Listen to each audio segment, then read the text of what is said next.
Why your children choose you. Welcome to Moon Mind Temple. Today, I'm sharing something that will completely change how you see children and parenting forever.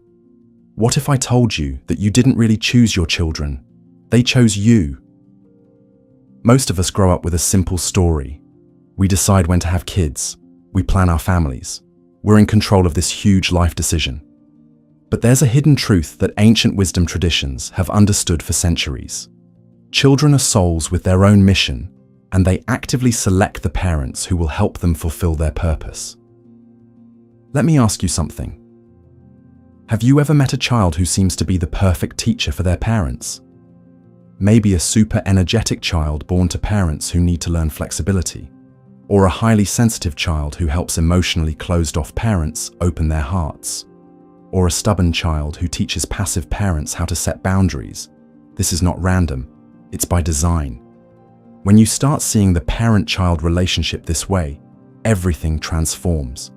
Instead of thinking, I need to mold this child into the person I want them to be, you start asking, who is this soul, and what are they here to teach me? The biggest mistake most parents make comes from one fundamental misunderstanding: thinking children belong to them. We literally say, my child, the same way we say, my house or my car. But children aren't possessions. They're independent beings with their own journey who are temporarily in our care. In Zen Buddhism, this understanding leads to what's called non-attachment parenting, loving completely while holding loosely.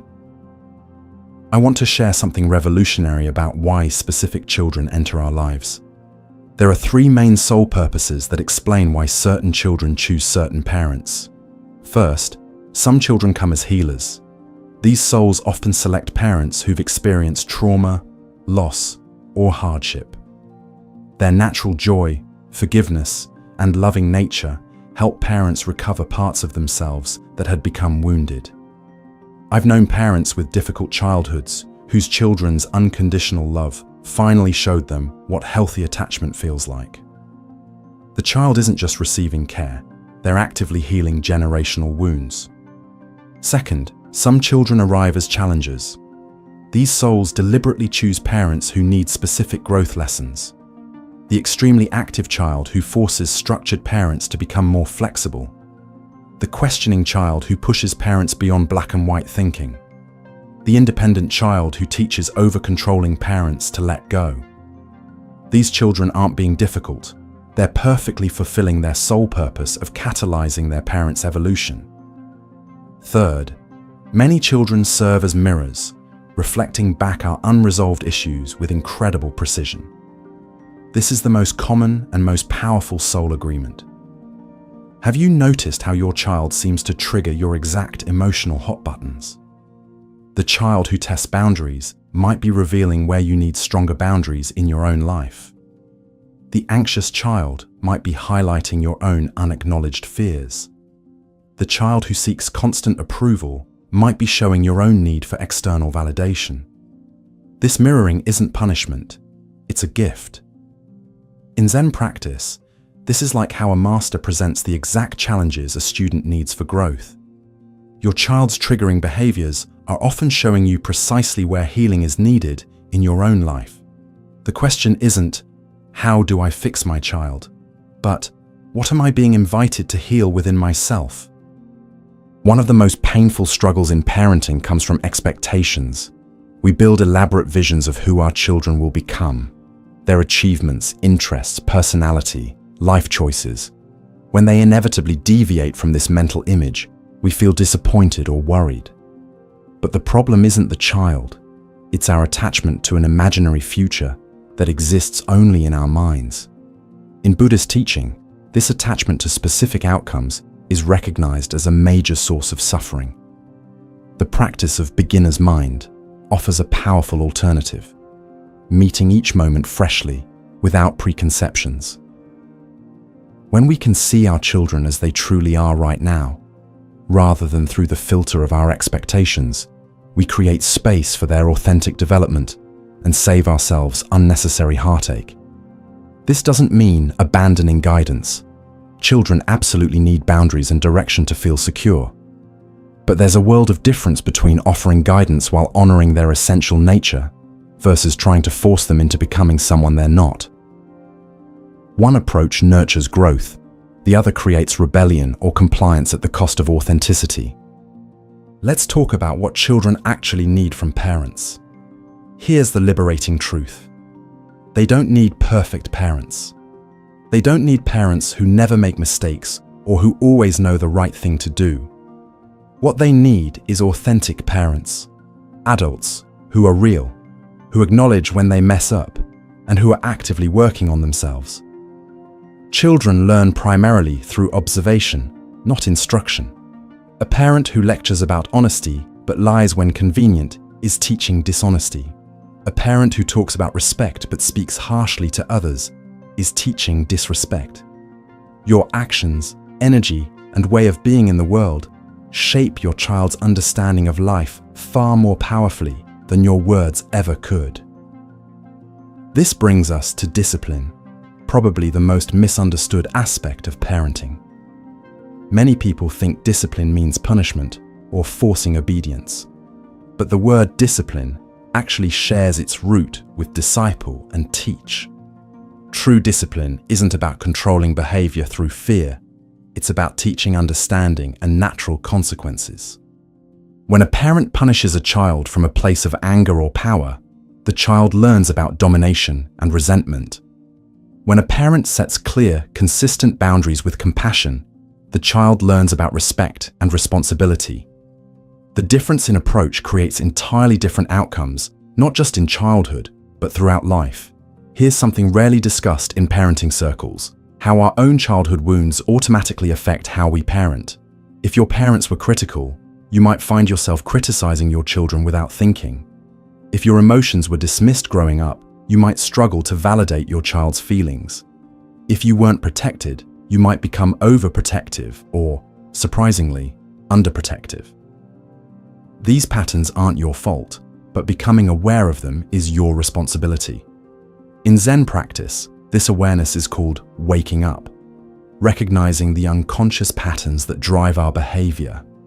Breaking these cycles requires courage, the willingness to face your own pain so you don't automatically pass it to the next generation. This healing journey might be the most important aspect of parenting. As you address your own wounds, you not only become a better parent, but also show your children what healthy self-awareness looks like. This creates a new legacy that can transform family patterns for generations. One of the most revolutionary perspectives on parenting is understanding that the relationship isn't one way. We think of parents as teachers and children as students. But in reality, children are powerful teachers who arrive with wisdom that many adults have forgotten. Watch a young child completely absorbed in playing with sand or water. They're fully present in a way adults rarely manage. In Zen Buddhism, this state is called being in the moment, complete attention without division between observer and observed. Children naturally exist in this state before they're taught to divide their attention and worry about past and future. Children also show us what unconditional love looks like. Adult relationships become complicated by expectations, past hurts, and unspoken conditions. But a young child loves spontaneously, without calculation or agenda. Experiencing this kind of love can heal wounds we didn't even know we carried and reawaken our capacity to love more freely. Perhaps the most difficult lesson children teach is surrender. From the moment of birth, which rarely goes according to plan, children force parents to let go of control. The carefully organized home becomes chaotic. The schedule gets disrupted. The 5-year plan gets completely derailed by the reality of a specific child with their own needs and temperament. This surrender isn't failure, it's wisdom. It's recognizing that life cannot and should not be controlled, that true joy comes from embracing what is rather than fighting for what we think should be. Parents who resist this lesson suffer tremendously. Those who embrace it discover a freedom and peace they never knew was possible. Another profound lesson parenthood teaches is impermanence. Children grow and change with astonishing speed. The baby stage that seems eternal when you're sleep deprived passes in a blink. The toddler who needed you constantly becomes the school-aged child with their own friends and interests. The child who told you everything becomes the teenager establishing privacy and independence. Each stage must be fully experienced and then released. In Buddhism, recognizing impermanence is essential to reducing suffering. When we understand that nothing stays the same, we can fully appreciate each phase without desperately clinging to it. Parents who fight this natural progression, who try to keep their teenager dependent or control their adult child's choices, create pain for everyone involved. Those who can support appropriate independence at each stage build relationships that evolve rather than break. They understand that letting go isn't losing the relationship. It's allowing it to transform into what it's meant to become. The most valuable legacy parents leave isn't money or achievements.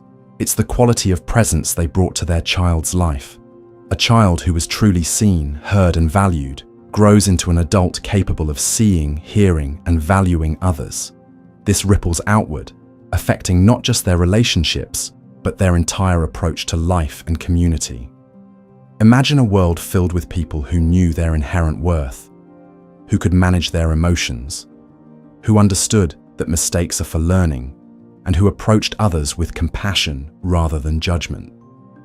This is what conscious parenting makes possible, not just happier families, but a more peaceful world. I want to emphasize, none of this requires perfection. The parent who loses patience, then returns to apologize, is teaching something incredibly valuable about repair and honesty. The parent who admits not knowing all the answers is teaching humility. The parent who struggles but keeps showing up with love is teaching perseverance and commitment. In Japanese Zen, there's a beautiful concept called kintsugi, the art of repairing broken pottery with gold, making the cracks part of the beauty rather than something to hide. Parenting is kintsugi in action.